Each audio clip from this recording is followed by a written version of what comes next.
ആയിരത്തൊന്ന് രാവുകളിലെ നൂറുദ്ദീൻ്റെയും എനീസൽ ജല്ലീസിൻ്റെയും കഥ തുടരുന്നു. സുൽത്താൻ മന്ത്രിയുടെ വാക്കുകൾ അപ്പാടെ വിശ്വസിച്ചു. നൂറുദ്ദീനെയും ജല്ലീസിനെയും പിടിച്ച് തറയിൽ കൂടി വലിച്ചിഴച്ചു കൊണ്ടുവരാൻ കൽപ്പിച്ചു. അൽഫാദിലിനെ സ്നേഹിച്ചിരുന്ന ഒരു സൈനികൻ ഇതെല്ലാം കേട്ടു നിന്നിരുന്നു. അയാൾ നൂറുദ്ദീനെ വിവരമറിയിച്ചു.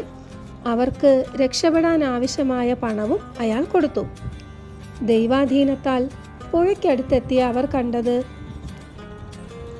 ബാഗ്ദാദിലേക്ക് പുറപ്പെടാൻ തയ്യാറായി നിൽക്കുന്ന ഒരു കപ്പലാണ്. ഉടനെ അവർ അതിൽ കയറി രക്ഷപ്പെട്ടു. നൂറുദ്ദീനെ തിരഞ്ഞു പിടിച്ചു പോയവർ നിരാശരായി മടങ്ങി. നൂറുദ്ദീനെയും അടിമപ്പെണ്ണിനെയും പിടിച്ചു കൊടുക്കുന്നവർക്ക് സുൽത്താൻ വലിയ പ്രതിഫലം വാഗ്ദാനം ചെയ്തു. നൂറുദ്ദീനും സുന്ദരിയും ഇതിനിടയിൽ സുരക്ഷിതരായി ബാഗ്ദാദിലെത്തി. അവർ നടന്ന് ഒരു തോട്ടത്തിലെത്തി. വസന്തകാലം തുടങ്ങിയിരുന്നു. തോട്ടങ്ങളിലെല്ലാം പൂക്കളും പഴങ്ങളും. തോട്ടത്തിൻ്റെ വാതിലടച്ചിരുന്നു. അവരവിടെ വിശ്രമിച്ചു. ഈ തോട്ടത്തിൻ്റെ പേര് ആനന്ദ ആരാമം എന്നായിരുന്നു. ഖലീഫയായ ഹാറൂൺ അൽ റഷീദിൻ്റെ തോട്ടമായിരുന്നു അത്. ആ തോട്ടത്തിൽ ഒരു മന്ദിരമുണ്ടായിരുന്നു. മനസ്സ് വ്യാകുലമാകുമ്പോൾ അദ്ദേഹം അവിടെ വന്ന് വിശ്രമിക്കും. ആ മന്ദിരത്തിന് 80 ജനാലകളുണ്ടായിരുന്നു. ഓരോ ജനാലയിലും ഓരോ വിളക്ക് തൂക്കിയിട്ടിരുന്നു. ആ തോട്ടത്തിൽ ഖലീഫ എത്തിയാൽ അദ്ദേഹത്തിൻ്റെ അടിമപ്പെണ്ണുങ്ങളോട് ജനാലകളെല്ലാം തുറക്കാൻ പറയും. എന്നിട്ട് എല്ലാവരും കൂടി പാടി രസിക്കും. തോട്ടത്തിൻ്റെ മേൽനോട്ടക്കാരൻ വൃദ്ധനായ ഷെയ്ഖ് ഇബ്രാഹിം ആയിരുന്നു. ഷെയ്ഖ് ഇബ്രാഹിം കച്ചവട ആവശ്യത്തിന് പുറത്തേക്ക് പോയിരിക്കുകയായിരുന്നു. തിരിച്ചു വന്നപ്പോൾ ഉറങ്ങുന്ന നൂറുദ്ദീനെയും അടിമപ്പെണ്ണിനെയും കണ്ടെത്തി. അദ്ദേഹം വിചാരിച്ചത് അവർ പിഴച്ചവരാണെന്നാണ്. അത്തരം ആളുകളെ കൊല്ലാൻ പോലും ഇബ്രാഹിമിന് അനുവാദമുണ്ടായിരുന്നു. തൽക്കാലം ശിക്ഷിച്ചു വിടാമെന്ന് കരുതി അവരെ തല്ലാൻ വടിയെടുത്തു. എന്നാൽ ഭാഗ്യത്തിന് അദ്ദേഹത്തിന് അവരുടെ മുഖത്തേക്ക് സൂക്ഷിച്ചു നോക്കാൻ തോന്നി. ആ സുന്ദര രൂപങ്ങൾ നല്ലപോലെ കണ്ടപ്പോൾ ഇബ്രാഹിമിന് അവർ നിഷ്കളങ്കരാണെന്ന് തോന്നി. പതുക്കെ അവരെ ഉണർത്തി. തോട്ടത്തിൻ്റെ വാതിലിൽ ചുവന്ന മാണിക്യക്കല്ലുകൾ പോലെ മുന്തിരിക്കുലകൾ തൂങ്ങിക്കിടന്നിരുന്നു. പലതരം പഴങ്ങൾ വേറെയും.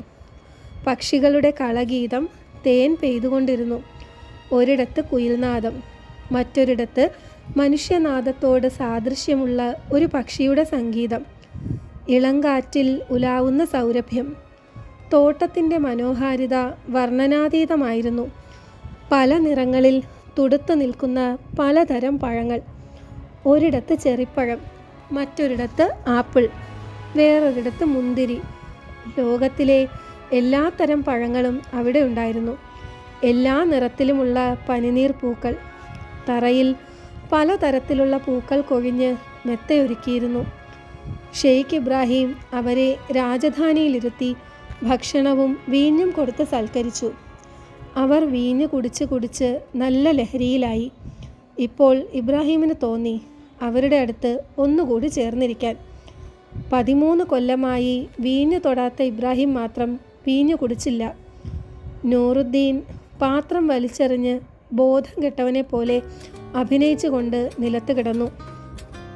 എനീസൽ ജല്ലീസ് ഷെയ്ഖിനെ നോക്കി പറഞ്ഞു, "നോക്കൂ ഷെയ്ഖ് ഇബ്രാഹിം, ഈ മനുഷ്യൻ എന്നും ഇങ്ങനെയാണ്. കുറേ കുടിക്കും, കുറേ ഉറങ്ങും. എന്നെ ശ്രദ്ധിക്കാൻ ആരുമുണ്ടാവില്ല. ഞാൻ പാടിയാൽ കേൾക്കാൻ ആരുമില്ല. എൻ്റെ കൂടെ നിങ്ങളെങ്കിലും കുടിക്കണം."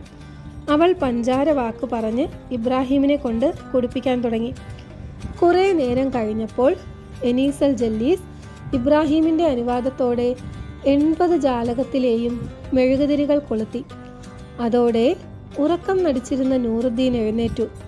കൊട്ടാരം വെളിച്ചത്തിലാണ്ടു. ദൂരെയുള്ള കൊട്ടാരത്തിൽ ഉറങ്ങാതിരുന്ന ഖലീഫ തോട്ടത്തിലെ മന്ദിരത്തിൽ വെളിച്ചം കണ്ട് അത്ഭുതപ്പെട്ട് ജാഫറെ വരുത്തിച്ചു. കൊട്ടാരത്തിൽ വെളിച്ചം എങ്ങനെ വന്നു എന്നായി സുൽത്താൻ. ഉടനെ ജാഫർ ഒരു സൂത്രം പറഞ്ഞു. "ഇബ്രാഹിം എന്നോട് പറഞ്ഞിരുന്നു തൻ്റെ മകളെ ഒരു ദിവസം കൊട്ടാരത്തിൽ താമസിപ്പിച്ച് സന്തോഷിപ്പിക്കണമെന്ന്. അത് ഞാൻ അങ്ങയോട് പറയാൻ മറന്നുപോയി." ഖലീഫ ഉടനെ പറഞ്ഞു, "ഹായ്, നീ ചെയ്തത് തെറ്റായി. അവൻ അങ്ങനെ ഒരു മോഹമുണ്ടായിരുന്നെങ്കിൽ എന്നോട് പറയേണ്ടതായിരുന്നു. അവന് കുറച്ച് പണം കൂടി ഞാൻ കൊടുത്തേനെ. ഖലീഫയ്ക്ക് ഉടനെ ആ സ്ഥലത്ത് എത്തണമെന്നായി. ഇബ്രാഹിം നല്ലവനാണ്, സത്യസന്ധനാണ്, ദീനദയാലുവാണ്. അവൻ്റെ ചെറിയൊരാഗ്രഹം സാധിപ്പിച്ചു കൊടുക്കാൻ പറ്റാത്ത ഞാൻ എന്തൊരു മഠയൻ എന്ന് പറഞ്ഞുകൊണ്ട് ഖലീഫ ജാഫറെയും വിളിച്ച് പുറപ്പെട്ടു. ജാഫർ പല വിധത്തിലും ഖലീഫയെ തടയാൻ നോക്കിയെങ്കിലും സാധിച്ചില്ല. പാറാവുകാരനും അവരെ പിന്തുടർന്നു. തോട്ടത്തിൻ്റെ വാതിൽ തുറന്നു കിടന്നിരുന്നു. അവർ ഒരു മരക്കൊമ്പിലിരുന്ന് രാജധാനിയിൽ നടക്കുന്നതെല്ലാം കണ്ടു. ഷെയ്ഖ് ഇബ്രാഹിം ആ സുന്ദരിയുടെ കൂടെ വീഞ്ഞു കുടിച്ച് രസിച്ച് വർത്തമാനം പറഞ്ഞിരിക്കുന്നത് കണ്ട് ഖലീഫയ്ക്ക് കോപം വന്നു. ജാഫർ വെറുതെ നുണ പറഞ്ഞതാണെന്ന് ഖലീഫയ്ക്ക് മനസ്സിലായി. എങ്കിലും അവരുടെ മോഹന രൂപം അദ്ദേഹത്തിൻ്റെ മനസ്സിൽ ഉയർന്ന കോപം അമർത്തിക്കളഞ്ഞു. അത്രയും സൗന്ദര്യം തികഞ്ഞ സ്ത്രീ പുരുഷന്മാരെ അദ്ദേഹം ജീവിതത്തിൽ കണ്ടിരുന്നില്ല. ജാഫറോടൊപ്പം മരക്കൊമ്പിലിരുന്ന് അവരുടെ വിനോദങ്ങൾ കണ്ടു രസിക്കാൻ തന്നെ അദ്ദേഹം നിശ്ചയിച്ചു. ഇതിനിടയിൽ കുടിച്ച മത്തയായ എനീസൽ ജല്ലീസ് പാടാൻ തുടങ്ങിയിരുന്നു. അവളുടെ നാദത്തിൽ ഖലീഫ മുഗ്ധനായി. ഇത്ര ഇമ്പമുളവാക്കുന്ന ഒരു നാദം അദ്ദേഹം അന്നുവരെ കേട്ടിട്ടുണ്ടായിരുന്നില്ല. ഖലീഫയ്ക്ക് ആ പാട്ട് കേൾക്കാനും അവരുടെ ഒപ്പം ഇരിക്കാനും കൊതി തോന്നി. പക്ഷേ ഖലീഫയുടെ വേഷത്തിൽ അവർ അദ്ദേഹത്തെ കണ്ടാൽ പേടിച്ചോടും. ഇബ്രാഹിമിൻ്റെ മരണം തന്നെ നടക്കും. അതുകൊണ്ട് ഖലീഫ പതുക്കെ ജാഫറുടെ കൂടെ നടന്നു. അപ്പോഴാണ് ഒരു മുക്കുവൻ കൊട്ടാരത്തിനടുത്തുള്ള ടൈഗ്രീസ് നദിയിൽ മീൻ പിടിക്കുന്നത് കണ്ടത്. ആ ഭാഗത്ത് മീൻപിടുത്തം നിരോധിച്ചിരുന്നു. കരീം എന്ന പേരുള്ള ആ മുക്കുവന് ഖലീഫയ്ക്ക് പരിചയമുണ്ടായിരുന്നു. പട്ടിണി കൊണ്ട് വരഞ്ഞു നടക്കുന്ന മുക്കുവന്റെയും സുഖ സൗകര്യങ്ങളുടെയും വേണ്ടി സുഖമായി ഉറങ്ങുന്ന സുൽത്താന്റെയും ജീവിതങ്ങൾ താരതമ്യപ്പെടുത്തിക്കൊണ്ടുള്ള ഒരു കവിതാശകലം മൂളിക്കൊണ്ടാണ് കരീം മീൻ പിടിച്ചിരുന്നത്. പെട്ടെന്ന് ഖലീഫയെ മുൻപിൽ കണ്ട കരീം അദ്ദേഹത്തിന്റെ കാൽക്കൽ വീണ് മാപ്പിരന്നു. കീറിപ്പറഞ്ഞ വസ്ത്രം ധരിച്ച ആ മുക്കുവന്റെ ദയനീയ രൂപം ഖലീഫയുടെ മനസ്സ് ആർദ്രമാക്കി. ഖലീഫ തൻ്റെ വസ്ത്രം അവനെ ധരിപ്പിച്ച് പകരം അവൻ്റെ വസ്ത്രം വാങ്ങി ധരിച്ച് അവൻ്റെ മീൻകുട്ടയും മേടിച്ചു. ജാഫർക്ക് പോലും ഖലീഫയെ ആ വേഷത്തിൽ തിരിച്ചറിയാൻ കഴിഞ്ഞില്ല. ഖലീഫ ജാഫറോട് പറഞ്ഞിട്ട് നേരെ കൊട്ടാരത്തിലേക്ക് നടന്നു. അദ്ദേഹം കവാടത്തിൽ മുട്ടി. നല്ല മീനുണ്ട്, വേണോ? ഖലീഫ വിളിച്ചു കൂവി. നൂറുദ്ദീനും പത്നിക്കും മീൻ വേണമെന്നായി. ഷെയ്ഖ് മുക്കുവനെ അകത്ത് കടത്തി മീൻ വാങ്ങി. മുക്കുവനോട് തന്നെ പൊരിച്ചു കൊണ്ടുവരാൻ ആജ്ഞാപിച്ചു. ഖലീഫ തന്നെ ഷെയ്ഖിൻ്റെ മുറിയിൽ പോയി മീൻ പൊരിച്ച് കൊണ്ടുവന്നു. സന്തുഷ്ടനായ നൂറുദ്ദീൻ മുക്കുവന് 3 സ്വർണം കൊടുത്തു. പക്ഷേ അവൻ അതുകൊണ്ട് തൃപ്തനായില്ല. ആ സുന്ദരിയുടെ പാട്ട് കേൾക്കണമെന്നായി അവൻ. നൂറുദ്ദീൻ അവളോട് പാടുവാൻ പറഞ്ഞു. ഖലീഫ അവളുടെ ഗാനധാരയിൽ മയങ്ങി. നൂറുദ്ദീൻ മുക്കുവന്റെ വേഷത്തിൽ വന്ന ഖലീഫയ്ക്ക് ജല്ലീസിനെ സമ്മാനിച്ചു. അവൾ, നീ എന്നെ പിരിഞ്ഞാലും നിന്റെ രൂപം എന്നും എൻ്റെ മനസ്സിലുണ്ടാവും. നമ്മൾ ഇനിയും കൂടിച്ചേരാൻ ദൈവം അനുഗ്രഹിക്കട്ടെ എന്ന അർത്ഥത്തിൽ ഒരു പാട്ട് പാടി. ഖലീഫയ്ക്ക് ആ പാട്ട് കേട്ടപ്പോൾ ഇതിലെന്തോ പിശകുണ്ടെന്ന് മനസ്സിലായി. നൂറുദ്ദീൻ അദ്ദേഹത്തിൻ്റെ ആവശ്യപ്രകാരം അവരുടെ ദയനീയമായ കഥ വിവരിച്ചു. മുക്കുവന്റെ വേഷം ധരിച്ച ഖലീഫ പറഞ്ഞു, ഞാൻ സുലൈമാൻ ഇസൈനിയുടെ മകൻ സുൽത്താൻ മുഹമ്മദിന് ഒരു എഴുത്ത് തരാം. അവനും ഞാനും സഹപാഠികളാണ്. വിധിയുടെ ബലം കൊണ്ട് ഞാൻ മുക്കുവനായി, അവൻ സുൽത്താനും. എന്നാലും എൻ്റെ എഴുത്ത് അവൻ മാനിക്കും. അദ്ദേഹം എഴുതി. ഹാറൂൺ അൽ റഷീദ് എഴുതുന്നു, ഈ വരുന്ന നൂറുദ്ദീനെ മന്ത്രിയായ അൽഫാദിലിൻ്റെ മകനെ സ്വീകരിച്ച് നിന്നെ ഞാൻ ഇരുത്തിയിരുന്ന സ്ഥാനത്തിരുത്തണം. എൻ്റെ കൽപ്പനയെ മാനിക്കാതിരിക്കരുത്. ഷെയ്ഖിന് ഇതൊക്കെ കണ്ട് കോപമായി. നീ ആള് തരക്കേടില്ല. 2 മീൻ കൊണ്ടുവന്നതിന് 3 പവൻ പോരാ, ഈ സുന്ദരിയും വേണം അല്ലേ? അയാൾ മുക്കുവനോട് പോരിനിറങ്ങി. വേഷം മാറിയിരുന്ന ഖലീഫയ്ക്ക് ഇത് കേട്ടപ്പോൾ കലി വന്നു. അദ്ദേഹം ഉറക്കെ അലറി. അപ്പോൾ ഓടിയെത്തിയ പാറാവുകാരനെ കണ്ട് ഇബ്രാഹിം വിറയ്ക്കാൻ തുടങ്ങി. ജാഫർ ഇതിനിടയിൽ രാജാവിൻ്റെ വസ്ത്രങ്ങളും കൊണ്ടുവന്നു. ഷെയ്ഖ് വിറച്ചുകൊണ്ട് രാജാവിൻ്റെ കാൽക്കൽ വീണ് മാപ്പ് ചോദിച്ചു. രാജാവ് ജല്ലീസിനെ തൻ്റെ കൊട്ടാരത്തിലേക്ക് കൊണ്ടുപോയി അവിടെ പ്രത്യേകം താമസിപ്പിച്ചു. നൂറുദ്ദീനെ സുൽത്താൻ മുഹമ്മദിൻ്റെ അടുത്തേക്ക് എഴുത്തും കൊടുത്ത് പറഞ്ഞയച്ചു. നൂറുദ്ദീൻ കത്ത് കൊണ്ടുപോയി സുൽത്താൻ മുഹമ്മദിന് കൊടുത്തു. എന്നാൽ അവിടെ സന്നിഹിതനായിരുന്ന അൽമുയീൻ കത്ത് മേടിച്ച് വായിലിട്ട് ചവച്ചെറിഞ്ഞു. ഇവൻ ചതിയനാണ്, ഖലീഫയുടെ കള്ള ഒപ്പിട്ട് കൊണ്ടുവന്നതാണ് ഈ കത്ത്, അയാൾ പറഞ്ഞു. സുൽത്താൻ അത് വിശ്വസിച്ചു. നൂറുദ്ദീനെ അടിച്ചവശനാക്കി ജയിൽ സൂക്ഷിപ്പുകാരനെ ഏൽപ്പിച്ചു.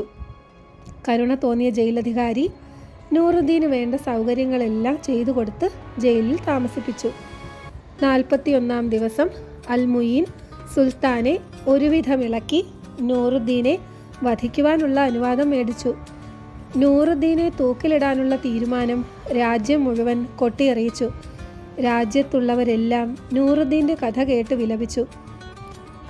ദുഃഖാർത്തരായ ജനങ്ങൾ തടിച്ചുകൂടി. നൂറുദ്ദീനെ വധിക്കാൻ കൊണ്ടുവന്ന് നിർത്തി.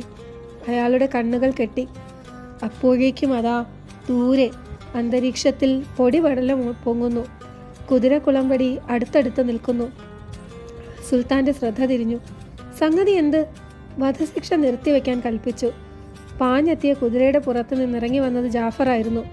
10-30 ദിവസത്തിനിടയിൽ നൂറുദ്ദീൻ്റെ അടുക്കൽ അയക്കാമെന്ന് പറഞ്ഞാണ് ഖലീഫ ആ സുന്ദരിയെ താമസിപ്പിച്ചിരുന്നത്. കുറേ ദിവസം കഴിഞ്ഞിട്ടും വിവരമൊന്നും അറിയാതിരുന്നപ്പോൾ അവൾ ഖലീഫയെ കണ്ട് സങ്കടമറിയിച്ചു.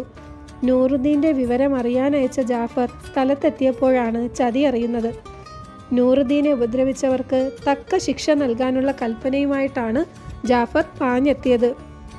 അദ്ദേഹം സുൽത്താനെയും മന്ത്രിയെയും ബന്ധനസ്ഥരാക്കി. പിന്നീട് നൂറുദ്ദീനെ അവിടെ സുൽത്താനാക്കി അവരോധിച്ചു. 3 ദിവസം കഴിഞ്ഞ് എല്ലാവരും കൂടി ഖലീഫയുടെ കൊട്ടാരത്തിൽ ചെന്നു. ഖലീഫ വാളെടുത്ത് നൂറുദ്ദീന് കൊടുത്ത് അൽമുയീൻ്റെ കഴുത്ത് വെട്ടാൻ പറഞ്ഞു. പക്ഷെ അവൻ അത് ചെയ്തില്ല. മസ്ദൂറാണ് മുയിൻ്റെ കഴുത്ത് വെട്ടിയത്. നൂറുദ്ദീന് രാജ്യഭാരമൊന്നും ഇഷ്ടമില്ലായിരുന്നു. അതുകൊണ്ട് ഖലീഫയുടെ കൊട്ടാരത്തിൽ തന്നെ പത്നിയായ ജല്ലീസുമൊത്ത് സസുഖം ജീവിച്ചു.